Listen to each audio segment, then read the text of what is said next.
அருண், நான் ரசிக்காத இந்த உலகத்தை நீ ரசிக்கணும்டா. நான் பார்க்காத இந்த உலகத்தை நீ பார்க்கணும்டா.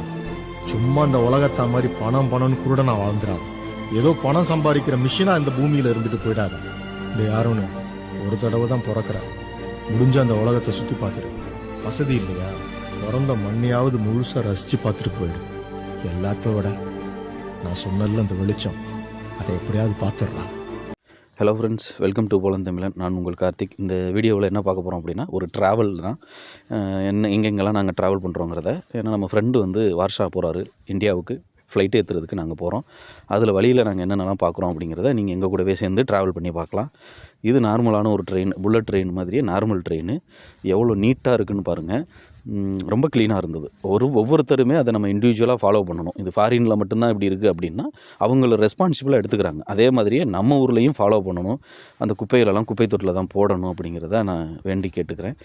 அதே மாதிரி அந்த பிளாட்ஃபார்ம் பார்த்திங்கன்னா ரொம்ப நீட்டாக இருக்கும். எங்கேயுமே யாருமே டஸ்ட்பினை த்ரோ பண்ண மாட்டாங்க. அவுட் சைடில் எல்லாருமே நீட்டாக எங்கே இது இருக்கோ அதில் மட்டும்தான் போடுவாங்க. நம்ம ஊர் ட்ரெயின் மாதிரி இல்லாமல் இது பார்த்திங்கன்னா இந்த மாதிரி ஓப்பன் பண்ணி ஸ்டார்டிங்லேருந்து எண்டு வரைக்கும் நீங்கள் போயிடலாம். இந்த ட்ரெயினில் பாருங்கள், அப்படியே டிட்டோ ஃப்ளைட்டு மாதிரியே இருக்கும். ஃப்ளைட்டு எப்படி இருக்குமோ அதே மாதிரியே. பேக் சைட்லேயே பார்த்தீங்கன்னா பெரிய லக்கேஜை வைக்கிறதுக்கான ஒரு ஸ்பேசியஸான இடமும், அப்புறம் சின்ன பேக்கெல்லாம் நம்ம உட்கார இடத்துல வச்சுக்கலாம். இவர் தான் நம்ம ஃப்ரெண்டு சோமி நாயுடு கில்லி. என் கூட தான் ஒர்க் பண்ணிகிட்ருக்காரு 3 இயர்ஸுக்கு மேலே. நாங்கள் 2 பேரும் ஒரு ட்ரெயின்லையும் சடனாக பிளான் கன்ஃபார்ம் ஆனதுனால நாங்கள் தனியாகவும் என்னுடைய ஃப்ரெண்டு 2 பேரும் வேறு ட்ரெயினில் போகிறாங்க முன்னாடி. இது பார்த்திங்கன்னா பெடல் மாதிரி கால் வச்சுக்கிறதுக்கும், அதே மாதிரி நம்ம வச்சு சாப்பிட்றதுக்காக ஒரு பிளேஸும் கொடுத்துருக்காங்க. கீழே 2 பேருக்கு பார்த்திங்கன்னா டஸ்ட்பின் இருக்கும். நம்ம இப்போ அது கூல் ட்ரிங்க்ஸோ ஸ்நாக்ஸோ சாப்பிட்டோம்னா அந்த கவரில் போட்டுக்கலாம். எவ்வளோ ஸ்பேசியஸாக இருக்கும் பாருங்கள். ஒரு ட்ரெயினில் இவ்வளோ பெரிய இடம் கொடுத்துருக்காங்க. ஆனால் ஃப்ளைட்டில் பார்த்திங்கன்னா கால் வச்சு ஒரு ஃப்ரீயாக கூட நீங்கள் உட்கார முடியாது. 50,000-60,000 ரூபா டிக்கெட் வாங்குறாங்க. அதில் கொஞ்சம் கான்சன்ட்ரேஷன் பண்ணாங்கன்னா நல்லாயிருக்கும். ஏன்னா ஒரு 3.5 ஹவர் போகிற ட்ரெயினுக்கே இந்த அளவுக்கு ஒரு ஸ்பேசியஸ் கொடுக்கும்போது 8 ஹவர் 10 ஹவர் அப்படின்னு ட்ராவல் பண்ணுறோம். அதில் கொஞ்சம் இடங்கிறது கொஞ்சம் ஸ்பேசியஸாக இருந்தால் நல்லாயிருக்கும். ரொம்ப எப்படி சொல்கிறது, ஒரு மிடில் கிளாஸ் ஃபேமிலியெல்லாம் ரொம்ப ஈஸியாக அதில் போயிட முடியாது. பிஸ்னஸ் கிளாஸு அப்படின்னு போகலாம். அதெல்லாம் பார்த்திங்கன்னா 1 லட்ச ரூபா வரைக்கும் ஃப்ளைட் டிக்கெட் வரும். ரொம்ப கஷ்டமாக இருக்கும். இதையும் ஃபாலோ பண்ணால் கொஞ்சம் நல்லாயிருக்கும். கன்சிடர் பண்ணால் ஏர்போர்ட் எல்லா ஃப்ளைட்லேயுமே ஃபாலோ பண்ணால். இது வந்து பார்த்திங்கன்னா அனௌன்ஸ்மெண்ட்டு டிஸ்பிளே இப்போ நான் காட்டினேன்ல, எந்தெந்த ஸ்டாப்பு போகுது, எந்த டைமில் போகும் அப்படிங்கிறதெல்லாம் ரொம்ப அழகாக போட்டிருந்தாங்க. நீட்டாக இருக்கும். கால் வச்சுக்கிறதுக்கு அந்த பெடல் மாதிரி கொடுத்ததாக இருக்கட்டும், அந்த வாட்டர் பாட்டில் வச்சுக்கிறதா இருக்கட்டும். 7:26 நம்ம ட்ரெயின் 7:26 தான் டிஸ்பிளே நான் காட்டியிருந்தேன். ஆன் டைமில் மூவ் ஆகுது. என்ன டைமோ அந்த டைமு. முன்னாடியும் மூவ் ஆகலை, லேட்டாகவும் மூவ் ஆகலை. அந்த சைடு வியூ பாருங்கள். கிடினியா நல்லாயிருக்கும். இது ஒரு நல்ல சிட்டி தான். இதுக்கு அடுத்தாப்பில் கிடான்ஸுக்கு வரும். போலந்தில் சுற்றி பார்க்கக்கூடிய சிட்டிகளில் கிடான்ஸுக்கும் ஒன்று. ரொம்ப பழமையான நகரம். ஓல்டு பில்டிங்ஸ் எல்லாம் நீங்கள் நிறையா பார்க்கலாம். நல்லாயிருக்கும். நீங்கள் யூடியூப்பில் பார்த்தீங்கனாலே கிடான்ஸுக்கு ரொம்ப அருமையாக இருக்கும். இப்போ அந்த ஸ்டேஷனை தான் கிராஸ் பண்ணுறோம். நாங்கள் என்னென்னலாம் ட்ராவல் பண்ணுறோம், எங்களுடைய எக்ஸ்பீரியன்ஸை நான் உங்களோட ஷேர் பண்ணிக்கணும்னு ஆசைப்பட்டேன். அதனால தான் இந்த வீடியோவை போடுறேன். நீங்களும் எங்கள் கூடவே தொடர்ந்து பயணித்து போலந்தருடைய அனுபவங்கள். அன்றைக்கி சண்டே நாங்கள் மார்னிங் போகிறோம். ஈவினிங் அவருக்கு ஃப்ளைட்டு. அவரை ஏற்றிட்டு நெக்ஸ்ட்டு நாள் ஒரு நாள் அங்கே ஸ்டே பண்ணிவிட்டு மண்டே தான் நாங்கள் வர்றோம். மூவிக்கெல்லாம் போகிறோம். எல்லாத்தையும் உங்கள் கூட நான் ஷேர் பண்ணுறேன். வந்து பாருங்கள், கண்டினியூ பண்ணுங்கள். பார்க்குறதுக்கே சைடு வியூ ரொம்ப சூப்பராக இருக்கும். அதனால தான் உங்களுக்கு அதை காட்டணும்னு ஆசைப்பட்டேன். போலந்தோட அழகை நீங்களும் ரசிக்கணும். ஏன்னா எப்போ பாரு ப்ரொசீஜரை சொல்லியே ரொம்ப போர் அடிச்சுட்டே இருக்கும். ஒரு ரிலாக்ஸேஷனுக்காக என்னுடைய ட்ராவல் வீடியோவை ஃபஸ்ட் டைமாக நான் உங்களுக்கு அப்லோட் பண்ணுறேன். இந்த ட்ரெயினும் பார்த்திங்கன்னா வார்சாவா சென்ட்ரல்னா அப்படின்னு சொல்லுவாங்க. நம்ம சென்னையில் எப்படி ஒரு சென்ட்ரல் சொல்லுவோமோ அந்த மாதிரி போலந்தில் வார்சான்றது ஒரு கேபிட்டல். அந்த சென்ட்ரலுக்கு போகிறோம். இப்போ நாங்கள் இருக்கக்கூடிய இடம் பார்த்திங்க அப்படின்னா லிட்டில் இண்டியான்ற ஒரு சூப்பர் மார்க்கெட்டுக்கிட்டையும் இந்தியா கேட்டுன்ற ஒரு ஹோட்டல் இருக்கிற ஒரு இடம். இது நிறைய ஆட்களை நம்ம இந்தியா, அதர் ஸ்டேட்டு, தமிழ்நாடு எல்லாத்தையும் பார்க்கலாம். இப்போ நம்ம ஃப்ரெண்ட்ஸு, இவர் பேர் தான் என் நிதி. நம்ம தமிழ்நாடு புதுக்கோட்டை சேர்ந்தவர் தான். என் கூட தான் ஸ்டே பண்ணியிருக்காரு. அவர் சோமி நாயுடு கில்லி. இவர் குட்டி என்ற சுந்தரராவ். இவர் தான் ஊருக்கு போகிறாரு. இவரை ஏற்றுறதுக்கு தான் நாங்கள் வந்திருக்கிறோம். இப்போ இந்தியா கேட்டு பக்கத்துலேயே லிட்டில் இண்டியான் இருக்கும். அங்கே தான் நிறையா இதெல்லாம் பார்க்கலாம். அந்த சம்மருங்கிறதுனாலே இங்கே நிறையா வர ஆரம்பிச்சிடும் பூக்களெல்லாம். அதை பார்த்தீங்க. லிட்டில் இண்டியா இதுதான் வார்சா சென்ட்ரலில் இருக்கக்கூடிய ஒரு ஷாப்பு. மோஸ்ட் ஆஃப் நம்ம ஊரில் என்ன கிடைக்குமோ எல்லாமே இங்கே கிடைக்கும். ஏன்னா மற்ற மார்க்கெட்டில் இப்போ இந்த நம்ம போலந்து மார்க்கெட்டில் எல்லாம் எல்லாமே கிடச்சிடாது. கடலையெல்லாம் பார்த்து ரொம்ப நாளாகுது. அங்கே சர்ப்ரைஸாக இருந்தது, வாங்கியிருந்தோம் கூட. நம்ம லோக்கல் மார்க்கெட்லலாம் பார்த்திங்கன்னா ரொம்ப பேசிக்காக டொமேட்டோ, பொட்டேட்டோ, இந்த மாதிரி கத்திரிக்காய், இந்த மாதிரி வெங்காயம், தக்காளி இப்படி தான் கிடைக்குமே தவிர இஞ்சி கிடைக்கும், பூண்டு கிடைக்கும். அந்த மாதிரி மற்ற எல்லாம் கிடைச்சிடாது. அரிசி, வேறு முக்கியமான பொருட்களையெல்லாம் நாங்கள் ஆர்டர் போட்டு வாங்கிக்குவோம். நெய், இந்த பிக்கில் ஐட்டம் எல்லாமே இங்கே இருக்கும். லிட்டில் இந்தியான்றது மோஸ்ட் ஆஃப் நம்ம இந்தியாவிலேருந்து இருக்கிறவங்க நேபாள், பங்களாதேஷும் கூட ரைஸ் இந்த மாதிரி ஐட்டம்லாம் போடுவாங்க. இங்கேருந்து ஆர்டர் போட்டிங்கன்னா ஒரு 2 டேஸில், ஒர்க்கிங் டேஸில் நம்மளுக்கு ரிசீவ் ஆயிரும். அதனாலே மோஸ்ட் ஆஃப் எல்லாருமே லிட்டில் இந்தியாவை தான் பயன்படுத்துவோம். நிறையா வெப்சைட்டு, நிறையா ஷாப்பும் இருக்குது. இது எங்களுக்கு ரொம்ப கன்வீனியண்ட்டாக இருக்குது. நான் போலந்து வந்ததுலேருந்து ஆன்லைனில் ஆர்டர் பண்ணுறதுக்கு முன்னாடியே ஓனருக்கு கால் பண்ணி தான் நாங்கள் எந்த இதுவாக இருந்தாலும் சொல்லுவோம். ரைஸு விதவிதமாக இருக்கும். பச்சை அரிசி, புழுங்கல் அரிசி அப்படின்னு சொல்லிட்டு. ஆந்திரா பசங்க மோஸ்ட்லி பார்த்திங்கன்னா பச்சை அரிசி தான் சாப்பிட்றாங்க. ஆனால் நம்ம பொங்கலுக்கு மட்டும்தான் பயன்படுத்துவோம். நம்ம புழுங்கல் அரிசி தான் சாப்பிடுவோம். அதாவது அவிச்ச நெல்லை அரைச்சதுக்கப்புறம் தான் நம்ம சாப்பிடுவோம். இது பார்த்திங்கன்னா மீன், நிறைய ஐட்டம், அந்த பன்னீர் இதெல்லாம் கொஞ்சம் ஃப்ரோசனில் இருக்கும். ஒரு மீனே பார்த்திங்கன்னா 5 கிலோ 6 கிலோன்னு இருக்கும். அது இப்போ நான் ஏர்போர்ட்டுக்கு வந்துட்டேன் அந்த வீடியோ முடிச்சுட்டு. இதுதான் ஏர்போர்ட்டில் அவுட் சைடு. பார்க்குறதுக்கே ரொம்ப நம்ம ஊர் மாதிரிலாம் ரொம்ப கூட்டமாக கசன்லாம் இருக்காது. எங்கடா ஆளே இல்லாமல் இருக்கே அப்படின்னு பார்க்குறீங்களா? நம்ம சூப்பர் மார்க்கெட்டுக்குள்ளே போனால் கதவு ஓப்பன் ஆகும். நம்ம ஊரில் மாதிரியெல்லாம் செக்யூரிட்டி இருந்துக்கிட்டு எல்லாத்தையும் செக் பண்ணிக்கிட்டுலாம் இருக்க மாட்டாங்க. நீங்கள் செக்இன் பண்ணி இமிக்ரேஷன் கிளியர் பண்ணுற வரைக்குமே ஃபேமிலியோடு நீங்கள் உள்ளே போகலாம். யாரும் உங்களை கேட்க மாட்டாங்க. எப்படி இருக்கும் பாருங்கள், ஒரு செக்யூரிட்டியோ யாருமே இருக்க மாட்டாங்க. நீங்கள் உங்கள் ஃப்ரெண்டு கூடவே ஜாலியாக உள்ளே போயிட்டு அவங்கள லக்கேஜ் போட்டு வெளியில் வந்து செக்யூரிட்டி செக் பண்ணுற வரைக்கும் நீங்கள் உள்ளே அவங்கள அலோவ் பண்ணலாம். இவர் போட்டது லாட் ஏர்லைன்ஸ்னு சொல்லிட்டு போலந்தோட ஃப்ளைட்டு. அங்கே தான் அவர் வெயிட் பண்ணிக்கிட்டு இருக்கார் லைனில். அதுக்கு இடையில் வெளியிலேருந்து நான் உங்களுக்கு காட்டணும். இந்த மாதிரி நம்ம ஊர்லேயும் வச்சா ரொம்ப நல்லாயிருக்கும். ஏன்னா நான் திருச்சி ஏர்போர்ட்டாக இருக்கட்டும், சென்னை இன்டர்நேஷ்னல் ஏர்போர்ட்டாக இருக்கட்டும், நம்ம ஆட்களை இங்கே வெளியிலேயே அனுப்பி விட்டுட்டு அந்த கண்ணல் அடியை எட்டி பார்த்துக்கிட்டே இருப்பாங்க. ரொம்ப ஒரு ஈஸாக இருக்கும். இந்த அளவுக்கு உள்ளே விட்டாங்கன்னா ரொம்ப ஃப்ரீயாக இருக்கும். அவங்களுடைய பிரிஞ்சு போகிற அந்த ஒரு ஃபீலிங்ஸ் இல்லாமல் ரொம்ப நல்லாயிருக்கும். இது நம்ம ஊர்லேயும் கடைப்பிடிச்சா நல்லாயிருக்கும். ஆனால் ஏன் கடைப்பிடிக்கிறது ரொம்ப ரிஸ்க்கு தான். ஏன்னா நம்ம இந்த தீவிரவாத இஷ்யூ இதெல்லாம் இருக்கிறதுனால இங்கே நல்லா இருந்தது. ஏன்னா இவருக்கு நிறையா தெரியலைனாலும் கூட நாங்கள் உள்ளே போயிட்டு அழகாக அவர் அனுப்பி விட்டோம். இதுதான் இமிக்ரேஷன் செக்யூரிட்டி செக்கு. உள்ளே போயிட்டார், அவர் போயிட்டுருக்காரு லைனில். நாங்கள் வெளியில் அவர் அனுப்பி விட்டு ரொம்ப நேரம் வெயிட் பண்ணோம். எல்லாமே என்னால் வீடியோ எடுக்க முடியல. அவரை அனுப்பிட்டு செக்யூரிட்டி லக்கேஜெல்லாம் போட்டுட்டு வெளில வந்துட்டார். நான் ஆன்லைன்லேயே செக்இன் முடிச்சிட்டேன்.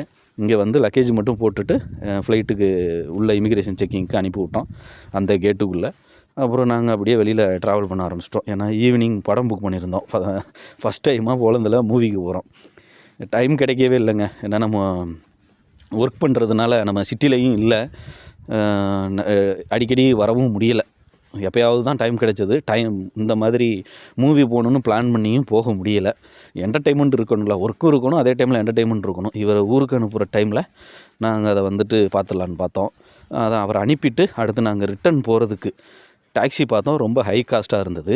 டாக்ஸி வந்து பார்த்திங்கன்னா, இப்போ நீங்கள் உங்களை பிக்கப் பண்ண ஆள் இல்லை, நிறையா லக்கேஜ் வச்சுருக்கீங்க அப்படின்னா நீங்கள் டாக்ஸி புக் பண்ணிக்கோங்க. ஊபர் இருக்குது, அப்புறம் போல்டு ஆப் இருக்குது. ஆனால் அது காசு கூட.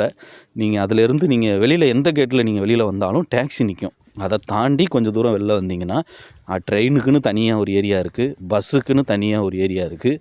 ரொம்ப ஈஸி தான். இங்கே ட்ரெயினாக இருந்தாலும் சரி, பஸ்ஸாக இருந்தாலும் சரி, நீங்கள் அந்த ஒரு மிஷின் இருக்கும், அதுலேயே நீங்கள் டிக்கெட் எடுத்துகிட்டு ரொம்ப ஈஸியாக போயிடலாம். தெரியலையே அப்படின்னு ரொம்ப கன்ஃபியூஸ் ஆகணும்னு அவசியம் இல்லை. உங்களை ரிசீவ் பண்ணுறதுக்கு ஒரு ஆள் கண்டிப்பாக வரணும் அப்படிங்கிற அவசியமும் இல்லை. ரொம்ப சிம்பிள். நீங்கள் வெளியில் வந்தீங்கன்னா உடனே டாக்ஸி இருக்கும் ஒவ்வொரு கேட்டில். நாங்கள் அப்படியே ஜாலியாக நடந்து போயிட்டுருந்தோம். நான் வரும்போதெல்லாம் அப்படியே கம்பெனியிலேருந்து ஆள் வந்துட்டாங்க, அதனால் போயிட்டோம். நாங்கள் இங்கே தான் டிக்கெட் எடுத்தோம். உங்களுக்கு காட்டணுங்கிறதுக்காக ஒரு சின்ன சாம்பிள் வைக்கிறேன். மேலே லாங்குவேஜ் இருக்கும், போலிஷு, பக்கத்து யூரோப் கண்ட்ரி, அந்த யூகே, அதை தட்டு பண்ணிங்கன்னா இங்கிலீஷில் வரும். அதில் நீங்கள் போய்ட்டு ரொம்ப ஈஸியாக இருக்கும். இங்கிலீஷ் டைப் பண்ணிங்கன்னா எப்படி இருக்கும், எப்படி டிக்கெட் எடுக்கிறது, எத்தனை பேருக்கு எடுக்கிறது அப்படின்றதெல்லாம் இருக்கும். அதில் பாருங்கள். நான் டிக்கெட் எடுத்ததுக்கப்புறம் ஒரு சின்ன சாம்பிள் மாதிரி வைக்கணுமே அப்படின்ட்டு அதுக்கப்புறம் வந்து திரும்ப எடுத்தேன். அதனால தான் கேன்சல் கொடுத்துட்டேன்.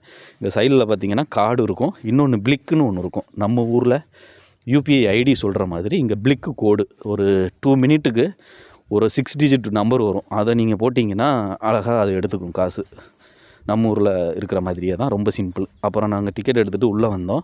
2 பிளாட்ஃபார்மில் ட்ரெயின். ஒரு ட்ரெயின் போயிடும், இன்னொரு ட்ரெயின் வெயிட் பண்ணும். நீங்கள் அங்கே டிக்கெட் எடுத்துகிட்டு அங்கே டிஸ்பிளேலே பார்க்கலாம் எவ்வளோ நேரம் அது இருக்குது அப்படின்ட்டு. நாங்கள் வரும்போது ஒரு 5 மினிட் டைம் இருந்தது. பார்த்தோம், இதுதான் ஏர்போர்ட்டில் வர்ற ட்ரெயின். நீங்கள் இங்கேருந்து சென்ட்ரலுக்கு ரொம்ப ஈஸியாக போய்க்கலாம். டைமிங் நான் வந்து ஒரு 20 மினிட் தான் எடுத்தேன்.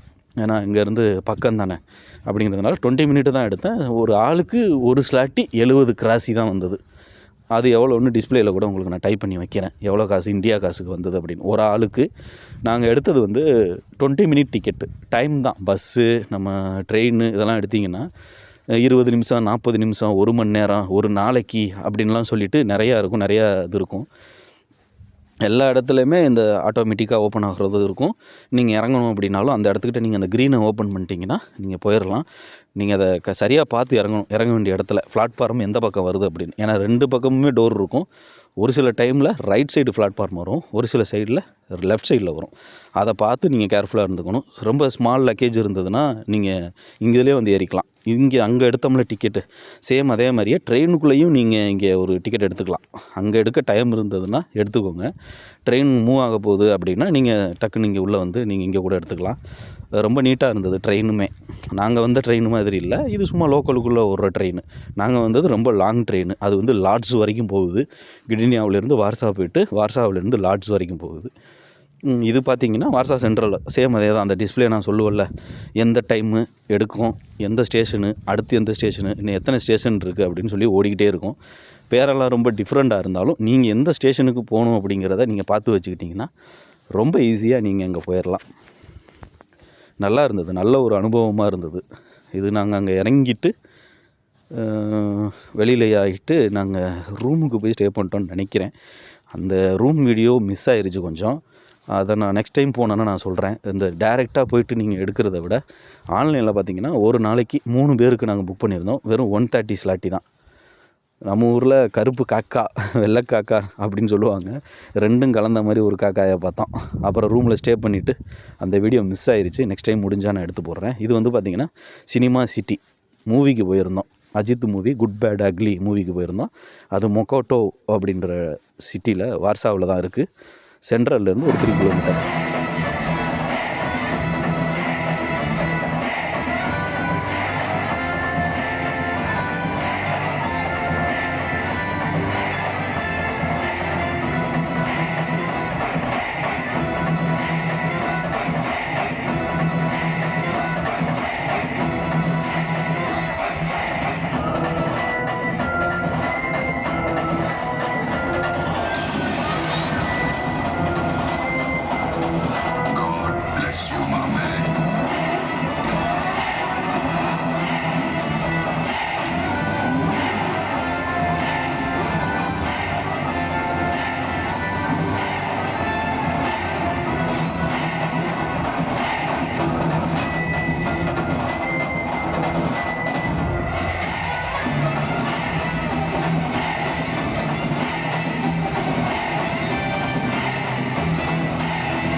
படம் நல்லாவே இருந்தது. மியூசிக்கெல்லாம் ரொம்ப அருமையாக இருந்தது. நம்ம ஆட்கள் ஒரு 20-30 பேர் படத்துக்கு வந்திருந்தாங்க.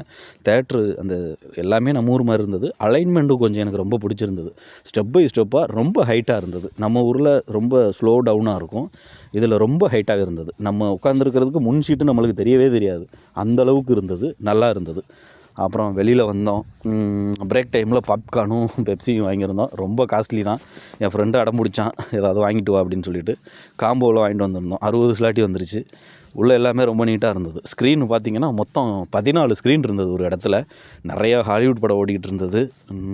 நல்லா இருந்தது மூவி. ஃபஸ்ட் டைம் வந்திருந்தோமா, நல்ல ஒரு அனுபவங்கள் கிடைச்சது எங்களுக்கு. அந்த லைட்டிங்கே ரொம்ப டிஃப்ரெண்ட்டாக இருந்தது. அது நம்ம ஊர்லலாம் ரொம்ப பிரைட்னஸ்ஸாக நல்லாயிருக்கும், வெளிச்சமாக. இங்கே ஒரு டல்னஸ்ஸாக ரொம்ப கலர்ஃபுல்லாக இருந்தது. நல்ல ஒரு செட்டப்பில், பார்ட்டி செட்டப்பில் நல்லா இருந்தது. கிளப்பு மாதிரி நம்ம ஊர் மாதிரியே தான். வந்து நம்ம காம்போ சொல்லி கேட்டுக்கலாம். இங்கிலீஷ் ஓரளவுக்கு பேசுனாங்க, அட்ஜஸ்ட் பண்ணி அப்படியே வாங்கிட்டோம். காஃபி வாங்கினீங்கன்னா நீங்கள் தனியாக போய் வாங்க வேண்டியது வரும். ஃபோட்டோ எடுக்கிறதுக்கெல்லாம் ஒரு நல்ல ஏரியா எடுத்தோம். நம்ம ஆட்கள் ரொம்ப சைலண்டாக படம் பார்த்தாங்க. ஏன்னா வந்திருந்தவங்க மோஸ்ட்லி ஐடி ப்ரொஃபஷ்னலு, பேங்க்கில் வேலை பார்க்குறவங்க, இல்லை ஸ்டூடெண்ட்ஸ் அந்த மாதிரி வந்திருப்பாங்க போல். ஃப்ரெண்டு சவுண்டு விடவா அப்படின்னு கேட்டால் வேணாண்டா, எல்லாம் சைலண்ட்டாக இருப்பாங்க, நம்ம ஊர் மாதிரி இல்லை, நீ அதே மாதிரியே படம் பாரு. ரொம்ப தீவிர ரசிகன், அஜித்தோட தீவிர ரசிகன். அந்த பிரேநிதின்னு சொல்லியிருந்தல, அவர் வந்து புதுக்கோட்டை தான், எங்கள் ஊர் தான் அவர். எங்கள் ஊர்லேருந்து ஒரு 20 கிலோமீட்டர், மாங்காடுன்ற ஊரி. இது சினிமா சிட்டி. அந்த ஃப்ளோரில் தேட்டரை கண்டுபிடிக்கிறதுக்குள்ள படாத பாடு. எத்தனாவது ஃப்ளோரு அப்படிங்கிறத மென்ஷன் பண்ணல. மோஸ்ட்லி கேஎஃப்சி மூவி எல்லாமே டாப்பில் தான் இருக்கும். நீங்கள் எங்கேயாவது போனீங்க அதை கண்டுபிடிக்கணும்னா அழகாக லிஃப்ட்டுக்கிட்டு ஏதாவது இருந்ததுன்னா, எஸ்கலேட்டர் இருந்ததுன்னா ஏறி டாப் ஃப்ளோருக்கு போயிருங்க. அங்கே தான் இருக்குது கேஎஃப்சி, மெக்டொனால்டு, மூவி எல்லாமே. ஆனால் ஃபஸ்ட்டு நாங்கள் ரொம்ப கஷ்டப்பட்டு போயிட்டோம். ஏன்னா வழி ரொம்ப கண்ணாப்பின்னான்னு இருந்தது. எந்த பக்கம் போகிறது, அந்த ஏரோவே சரியாக போடலை. கீழேயே எழுதியிருந்தாங்க அப்படின்னா ரொம்ப யூஸ்ஃபுல்லாக இருந்திருக்கும். மூவிலையும் மென்ஷன் பண்ணல. நெக்ஸ்ட் டைம் அதை ஃபாலோ பண்ணிட்டா கொஞ்சம் நல்லாயிருக்கும்னு நினைக்கிறேன். நல்ல ஒரு அனுபவங்கள். மியூசிக் ஜிவி பிரகாஷ் நல்லாவே போட்டிருந்தார். படம் ஒன் டைம் வாட்சபிள், பார்க்கலாம். நல்ல ஒரு என்டர்டெயின்மெண்ட்டான படம். ஃபேமிலியோடு போயிட்டு நிறையா பேர் வந்திருந்தாங்க. எங்கள் டிபார்ட்மெண்ட்டில் கூட்டிகிட்டு வந்திருந்தவங்க எல்லாம் வந்திருந்தாங்க படம் பார்க்குறதுக்கு. அப்புறம் படம் பார்த்துட்டு அப்படியே ஒரு சின்ன ஒரு வாக்கை போட்டு ரூமுக்கு போய்ட்டு ஸ்டே பண்ணிவிட்டு மறுநாள் வெளில வந்துட்டோம். இதுதான் மொக்கோட்டோ அப்படின்ற இடம். நாங்கள் மூவி பார்த்த சிட்டியோட நேமு. அடுத்த ஒரு நல்ல வீடியோவில் மீட் பண்ணுவோம். நன்றி.